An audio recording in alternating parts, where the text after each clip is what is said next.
Auriverde pendão da minha terra, que a brisa do Brasil beija e balança, estandarte que a luz do sol encerra e as promessas divinas da esperança. Estética afro-brasileira a partir do navio negreiro é o tema de um dos mais importantes artistas plásticos, criador de estampas afro-baianas e criador do belíssimo bloco Cortejo Afro.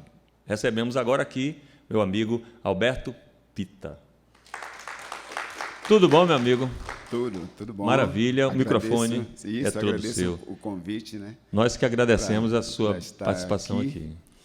Na verdade, quando eu estava me dirigindo para cá, e aí encontrei algumas pessoas que sabiam e que sabem que tem notícia desse programa, desse projeto, que é importante, alguém me perguntou: Pita, você vai relembrar os navios negreiros?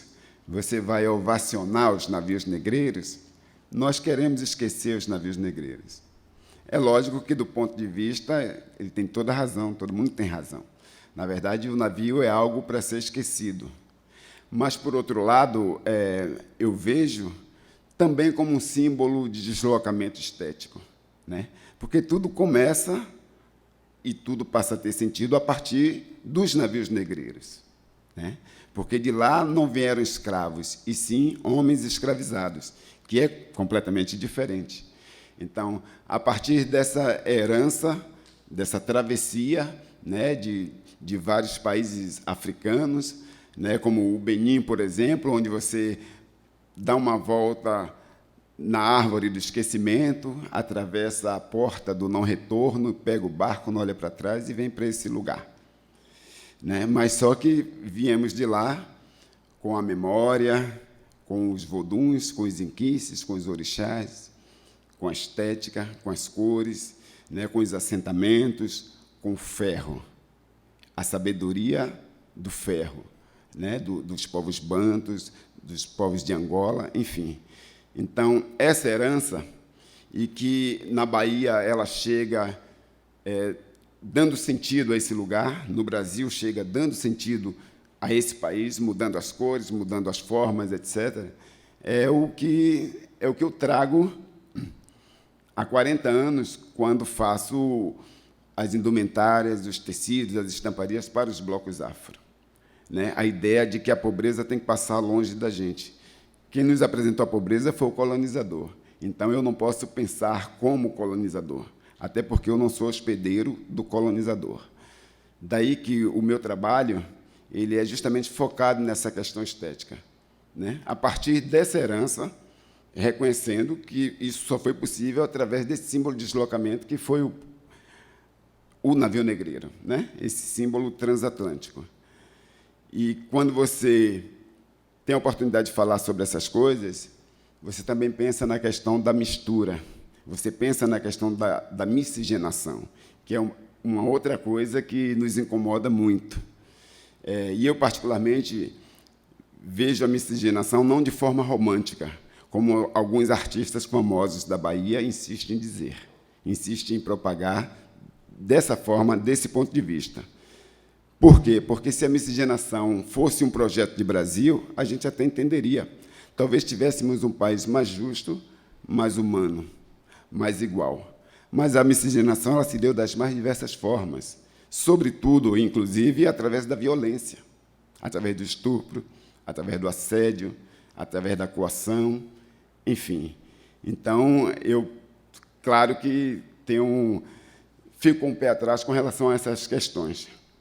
Mas o que eu posso fazer e o que faço, né, a partir dessa África inventada, desse esboço de nação, né, forjado nas pranchetas do imaginário, que é essa África Bahia, e essa reafricanização a partir do Ileaie, que é o responsável direto por essa estética baiana, e eu sou um herdeiro desse movimento, né, de 45 anos atrás.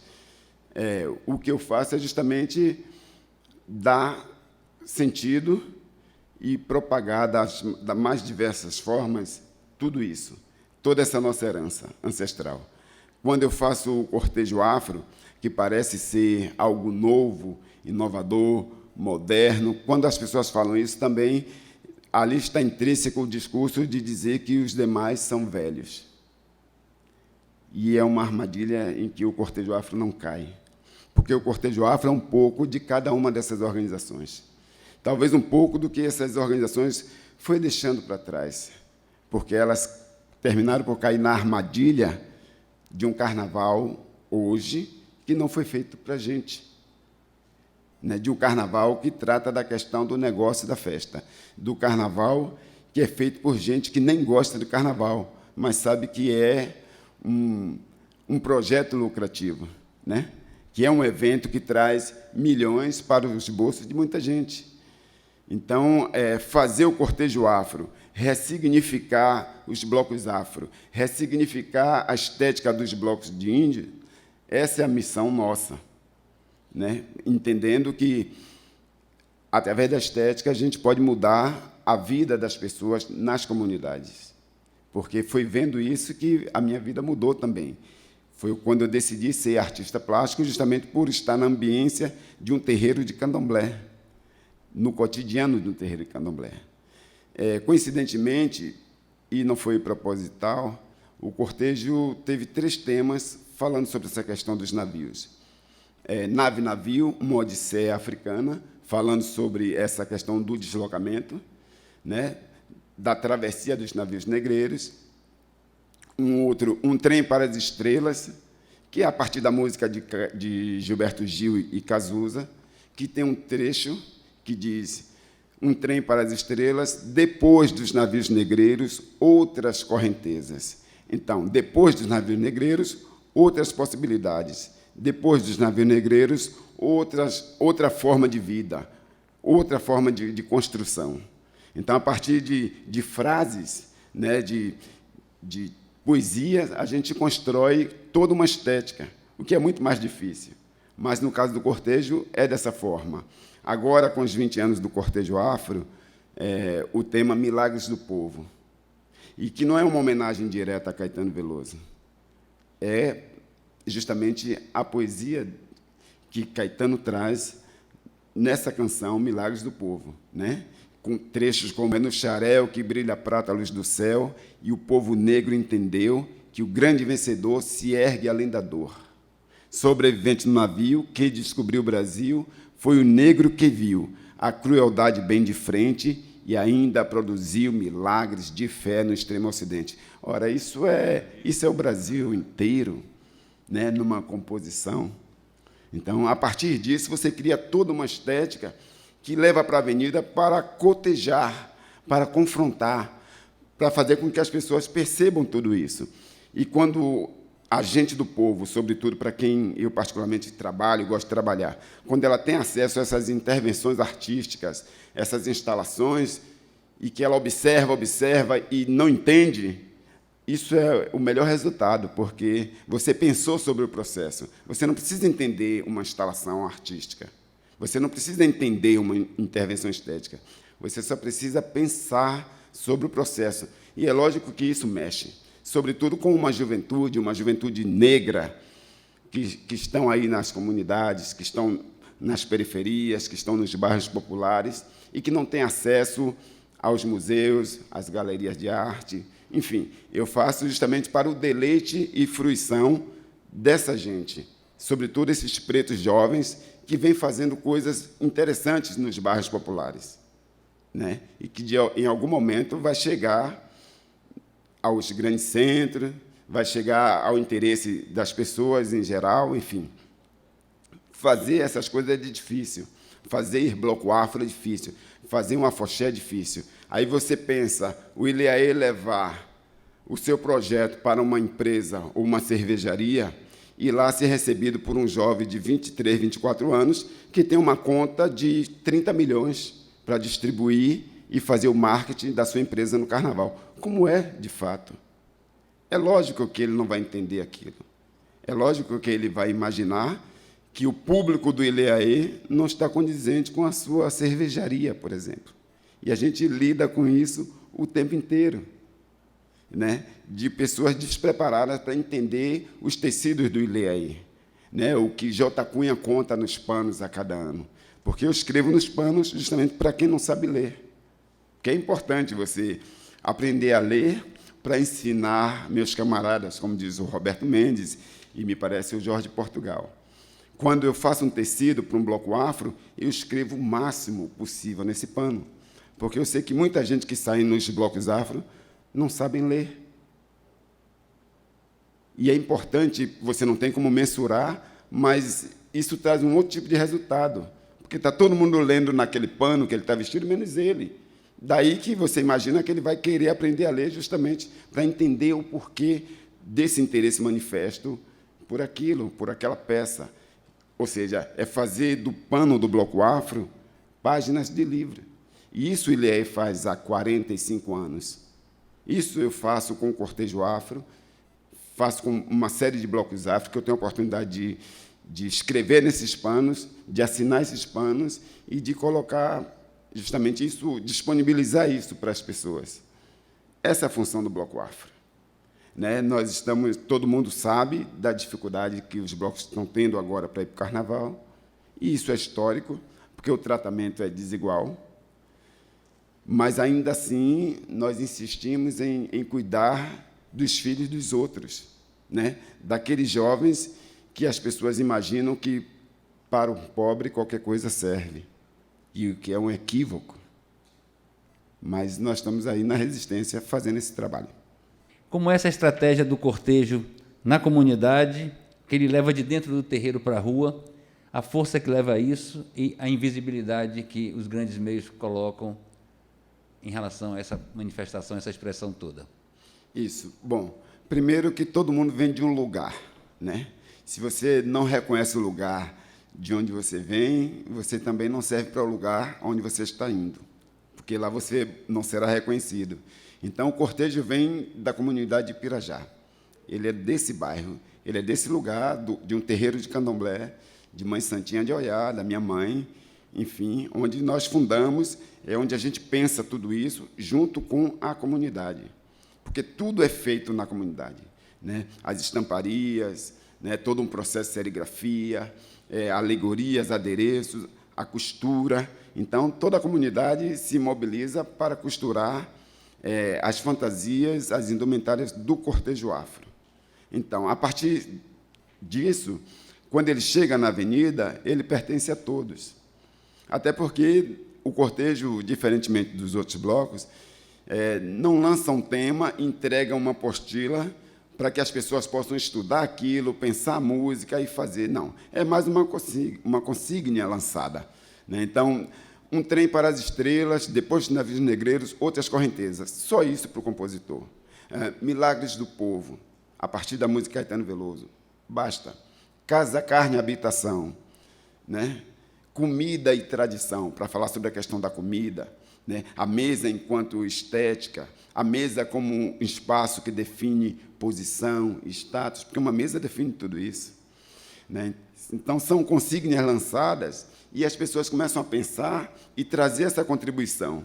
Isso significa que, quando o cortejo está na rua, todo mundo se reconhece nele. Então, eu sou um artista que sempre convido artistas para pensar junto comigo aquela estética. Eu não quero que ele tenha a minha cara apenas, né? Agora, para os 20 anos, 2018, eu convidei J. Cunha, que durante anos fez o ILEI, né? Então, J. Cunha está assinando comigo a estamparia do cortejo afro nos seus 20 anos. Essa é a ideia. E isso é que eu sei, tenho certeza que chega até as pessoas. Chega ao jovem, quando sai com uma ala de senhoras da terceira idade, de 70, 80 até 90 anos, é uma forma também do bloco levar a paz para a avenida. Porque do lado de fora das cordas estão seus netos, seus sobrinhos, seus filhos, o jovem do bairro, da comunidade, que, ao perceber a passagem, não vai brigar porque, não, minha avó está ali no bloco, eu já não vou brigar aqui fora. Ou seja, ele termina sendo salvo por todo um processo que eu não tenho como mensurar, né? Mas acontece, até porque nós já vimos isso.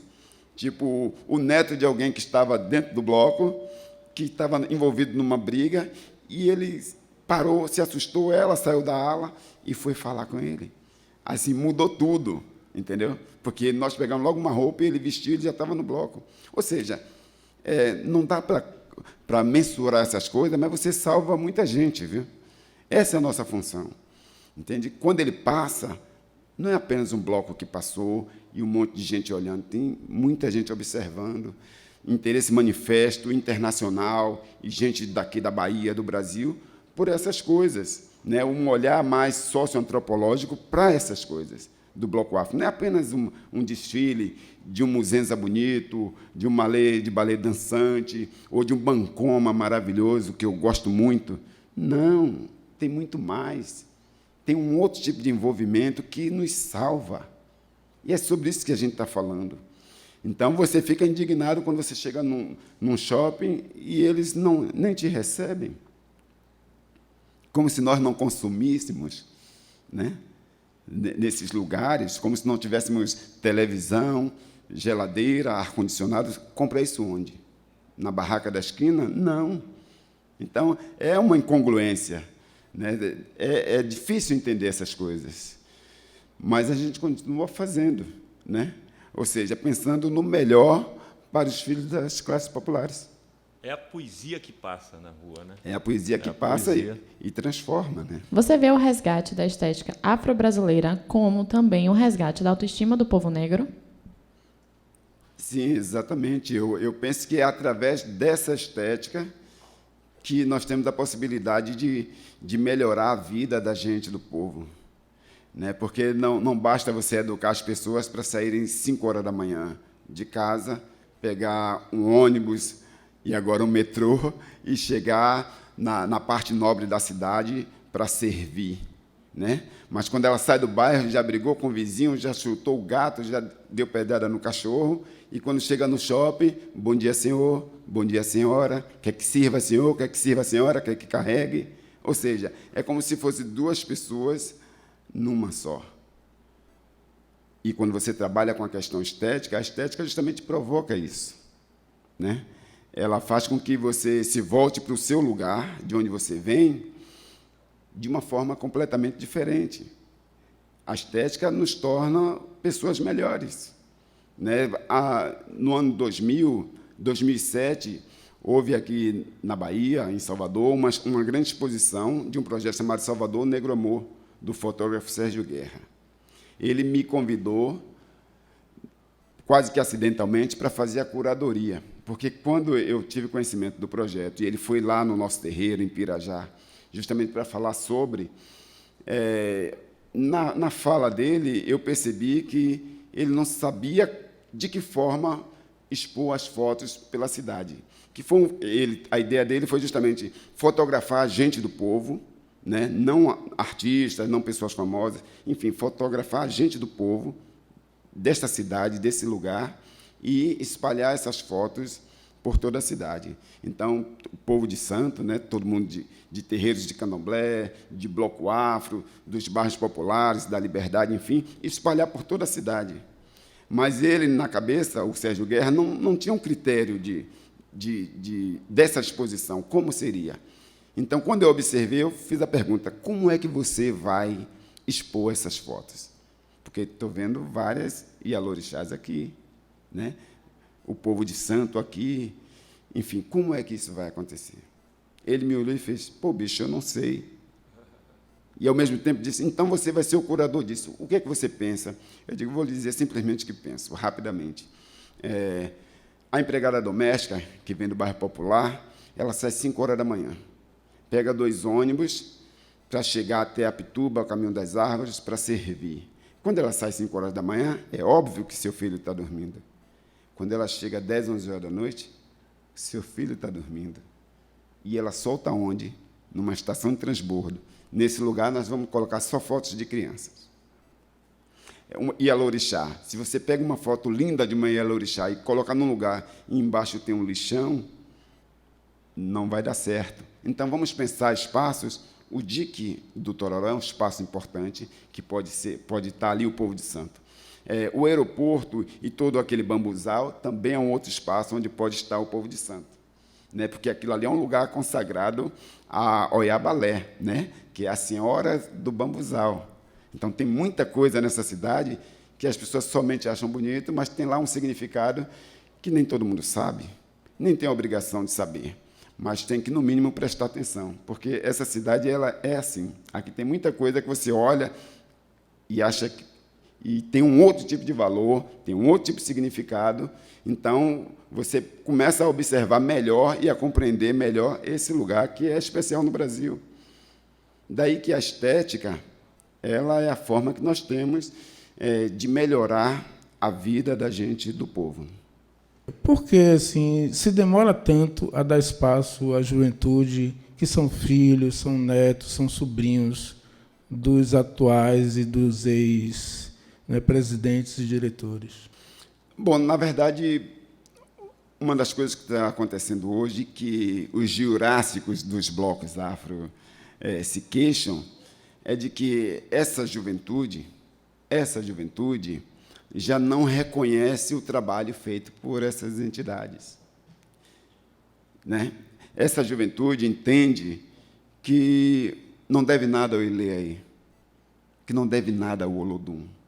Então, talvez seja esse processo de uma discussão que não se teve a coragem de fato, instalar, que está gerando isso.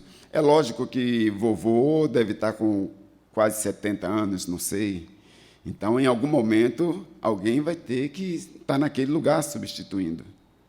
Mas já há uma preparação. Eu estou fazendo isso no Cortejo Afro, né? Então, esse ano, eu estou deixando o cortejo, né? E outras pessoas estão assumindo diretamente o cortejo, pessoas mais jovens, né? E agora nós fizemos um crowdfunding, que é o que está na moda, para você arrecadar dinheiro na internet, feito por jovens, né? Então, um grupo de jovens também fez todo um levantamento sobre os 20 anos do Cortejo Afro, e nós estamos correndo para levar para o Carnaval uma publicação com o olhar deles com relação ao nosso trabalho. Então, é a ideia também de você ter a coragem de fazer isso, né? Porque, claro que são pensamentos diferentes, são gerações diferentes, mas a gente não pode perder de vista de que o mundo é justamente dos jovens.